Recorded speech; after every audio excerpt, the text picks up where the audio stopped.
जो अखिलेश यादव कह रहे हैं उसको आप किस तरीके से लेते हैं? आपका तो बड़ा गहरा रिश्ता रहा है उनके साथ में।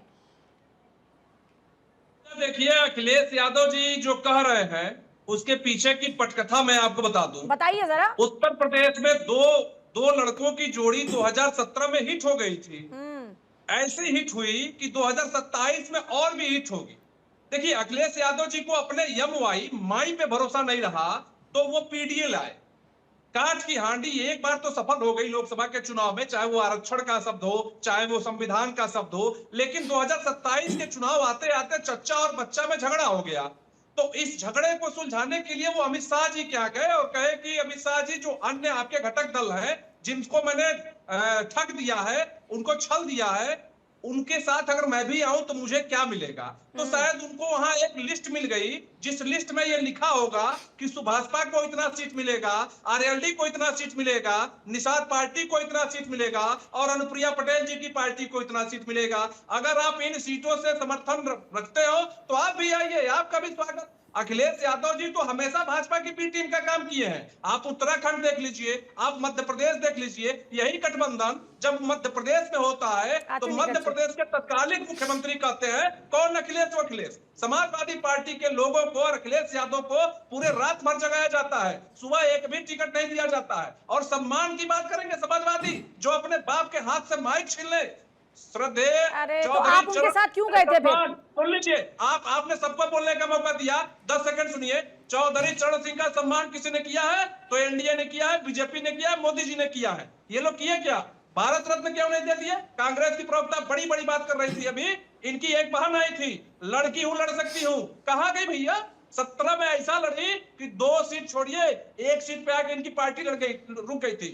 और ये लोग जो आज बच्चे काम कर रहे हैं, जनता सड़क पे उतर रही है, विपक्ष का काम क्या होता है? इनके नेताओं से जीतने के बाद केवल एक ही कहवा खाएंगे या जनता के बीच में विषय से हटकर अब उनकी बात क्या है वो तो आप नहीं तय करेंगे ना सर? नहीं, वो कह रहे हैं पर्ची बता दी गई है, तो हमारे पर्ची आ गई। फिर ये कह रहे हैं कि आपका तो विषय नहीं कि आप बताएं कितनी सीट बतानी है या कितनी सीट मिलेगी। ये बता दें, ये बता दें। हम तो ये भाई आपकी कोई डिमांड है क्या राघवेंद्र जी, या जितना मिल जाएगा उतने में खुश हो जाएंगे? हम लोगों की कोई डिमांड नहीं है। हम लोग लीजिए, अभी ये चवन्नी चढ़ने की बात कर रहे थे। बताइए यश भारती जी।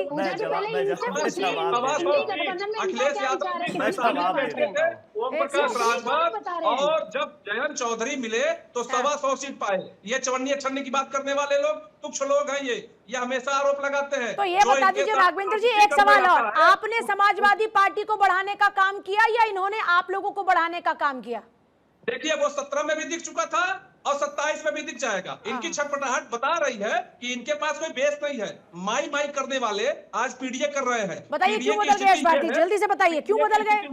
जनता इनको खोज रही है। एमवाई से क्यों आगे पीडीए पर, उसमें भी अब पीडी पंडित क्यों करने लग गए? और ये भी बताइए कि आपके विधायक और कांग्रेस के सांसद आपस में ही मंच पर क्यों भिड़ जाते हैं अगर सब कुछ ठीक है तो? मतलब पहले दूसरों के घर पर कांच पे शीशे पर अगर आप पत्थर फेंक रहे हैं तो पहले तो देख लीजिए खुद का घर भी कांच का है आपका। मैं आपके जवाब सबसे आखिरी में दूंगा, कि उससे पहले बहुत से सवाल हो गए हैं। राघवेंद्र जी ने जवाब नहीं दिया कि चल सन्यासी मंदिर में कौन भेज रहा था, और जनता ने वोट तो उसी बात पे दिया, ईवीएम में बटन उसी बात पे दबा के चल सन्यासी मंदिर में। मेरे अंगने में तुम्हारा क्या काम है? एक और नाचना आ गया, नाचना आगे तो आंगन टेढ़ा तो मत करिए। कि मेरे अंगने में तुम्हारा क्या काम है? नाचना जाने आंगन टेढ़ा, क्या बात है? तब आप हमारे ही अंगने में थे और भाजपा के खिलाफ वोट मांग रहे थे, और जो वोट, देखिए राघवेंद्र जी सुन लीजिए ना, बेहतर जवाब दे पाएंगे। तब आप भाजपा के खिलाफ वोट मांग रहे थे, योगी आदित्यनाथ के खिलाफ मांग रहे थे, उनकी गलत नीतियों के खिलाफ वोट मांग रहे थे, तो जनता ने वोट दिया और आपने वोट लेते ही मंत्री पद ले लिया। तो इस्तीफा दे दीजिए सारे विधायकों का और फिर लड़िए चुनाव, फिर जाइए भाजपा के साथ में। वही, अरे सुनिए भाई, सुनिए तसल्ली से सुनिए, आपकी सारी बातें सुनिए, अब हमारी बात भी सुन लीजिए। आप सन्यासी को मंदिर में तो नहीं पहुंचा पाए घंटा बजाने के लिए, आप ही कह रहे थे, ये हमारे शब्द नहीं है, आपके नेता कह रहे थे, उनका अनुसरण तो कर लीजिए। दूसरा जो विषय है उस विषय पे बता दूं, हमारी एक राज्यसभा की सीट जो हमने जयंत चौधरी जी को दी, जो जनता के विधायकों के द्वारा चयनित किए गए, उन जनता ने जिसने भाजपा के खिलाफ वोट दिया, भाजपा के खिलाफ जाते हुए जयंत चौधरी जी राज्यसभा गए और उसी से मंत्री पद लिए हुए, इस्तीफा देते और फिर जाते सदन के अंदर कि मैं भाजपा के खिलाफ में वोट पाया था, मैं नहीं करूंगा। जितने विधायक आज आरएलडी के हैं वो सब भाजपा के खिलाफ के वोट मांगे। तो जनादेश का अपमान किसने किया? सबासपा ने किया, आरएलडी ने किया। आज वो बड़ी बड़ी बातें कर लेंगे। विधायकों को इस्तीफा देना चाहिए, क्योंकि आपके जितने विधायक जीते उनमें कहीं न कहीं ओम प्रकाश राजभर जी का श्रेय है, जयंत चौधरी जी का श्रेय है, द्विवेदी जी सुनिए, जी का श्रेय है। चल सन्यासी मंदिर में घंटा बजाएंगे, ये मैं नहीं कह रहा था भाई, उसका जवाब वो सन्यासी के। चले ठीक है निगत जी, नहीं मुझे सर अब जरा एक बार मैं सबको और रिएक्शन, एक छोटी सी बात और कर दूं। सूर्य मैथिल जी राजनीतिक विश्लेषक हैं, वो भाजपा के कैसे हो गए? आप सवाल भी उनसे वैसे ही कर रहे हैं, वो जवाब भी ऐसे ही दे रहे हैं जैसे वो अघोषित भाजपा प्रवक्ता हो, राजनीति भी वैसे ही बता रहे थे। भाई विश्लेषण कर दें, भाजपा की भी बुराई कर ले, तारीफ कर ले, हमारी भी बुराई तारीफ कर ले, हम भी सुन लेंगे। ये कैसा विश्लेषण है? कर दीजिएगा मैथिल जी, ये कैसा विश्लेषण है? ये पूजा जी मुझे मित्र भी कह रहे हैं और पार्टी को कोस भी रहे हैं। अरे ये तो कैसा विश्लेषण है? तो ये होती है ना, सही दिशा दिखाई जाए। मेरी जानकारी में आलोचना का हक है कि नहीं? आप मेरे सवाल का जवाब नहीं दिया मैं दे कि आपके दो आप ही की, अगर आप कह रहे हैं कि रिश्ते बड़े मजबूत हैं, तो एक सांसद कांग्रेस के आपके विधायक आपस में क्यों लड़ जाते हैं? मेरी परमिशन लो वाली बात क्यों आ जाती है? मैं इस पर भी आऊंगी, आप इस पर भी जवाब दीजिएगा जल्दी से। निगत जी कुछ कहना चाह रही थी सर, एक सेकेंड निगत जी।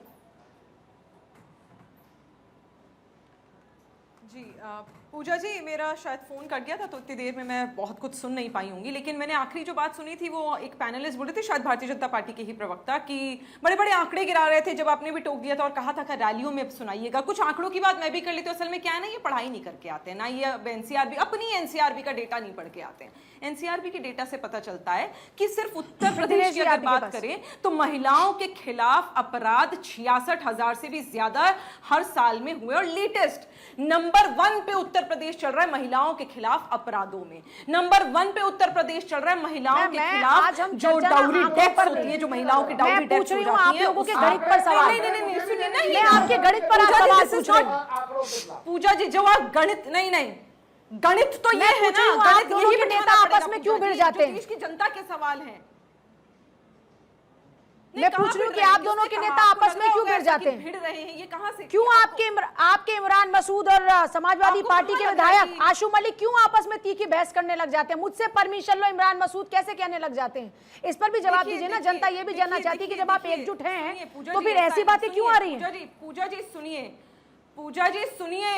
पूजा जी सुनिए, जब आप आपस में लड़ाई की बात कर रही हैं तो आप इंडिया ब्लॉक की बात कर रही हैं। आप कह रही हैं हमारे नेता, मैं तो कह रही हूँ घर में 4 बर्तन होते हैं, कई बार किसी से बात ठीक है तो उसमें क्या बड़ी बात है। लेकिन आप यहाँ सोचिए, जिसके हाथ में देश की बागडोर है, देश के प्रधानमंत्री, देश के गृह मंत्री, जिसके हाथ में बागडोर है, उत्तर प्रदेश के योगी जी और अमित शाह जी की और नरेंद्र मोदी जी की आपस में नहीं बनती है, तो जग जाहिर है देश की जनता ने देखा है। आपने भी शायद खबरें पढ़ी होंगी, लेकिन ये तो पीएमओ से, एचएमओ से और सीएमओ से खबरें आ रही हैं। उनके झगड़ों की बात करिए, क्योंकि उनके झगड़ों बताइए दिनेश जी, जवाब दीजिए इसका जल्दी से, 1 सेकंड है, और जिसका शिकार देश की जनता हो रही है, उत्तर प्रदेश जी। देखिए निखत जी, जो अभी बड़ी बड़ी बातें बता रही थी समाजवादी पार्टी और कांग्रेस पार्टी की, मैं चुनौती देकर कहता हूं भारत 24 पर पूजा जी कि कांग्रेस पार्टी की उत्तर प्रदेश में हैसियत नहीं है, ऐसा नहीं कि जिसको अपनी मूल सीट कहते हैं, पैतृक सीट कहते हैं, रायबरेली और अमेठी में चुनाव लड़ जाएं और बिना समाजवादी पार्टी के कंधे पर बैठे हुए, तो जीवन में कभी चुनाव नहीं जीत सकते हैं।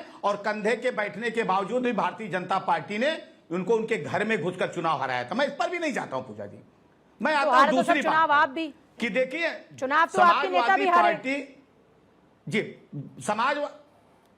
नहीं हार जीत लगी रहती है, लेकिन मैं उनकी बात, कांग्रेस की स्थिति बता रहा हूं उत्तर प्रदेश में पूजा जी। मैं आता हूं मूल सवाल पर। देखिए समाजवादी पार्टी ने उत्तर प्रदेश में क्या किया, 1 डिस्ट्रिक्ट और 1 माफिया पैदा करने का काम किया। सिर्फ माफियाओं का बीजारोपण नहीं किया, उनको खाद पानी देकर उनको पल्लवित और पोषित किया। बाद में उन्हीं की छत्र छाया में बैठकर इन लोगों ने शासन चलाया। और इन्होंने एक दिन समाजवादी पार्टी के नेता अभी हाल में कह रहे थे कि अगर हम सत्ता में आएंगे, ख्वाब में अगर हम सत्ता में आएंगे तो हम आजम खां को गृह मंत्री बनाएंगे। उसी दिन साफ हो गया उत्तर प्रदेश में।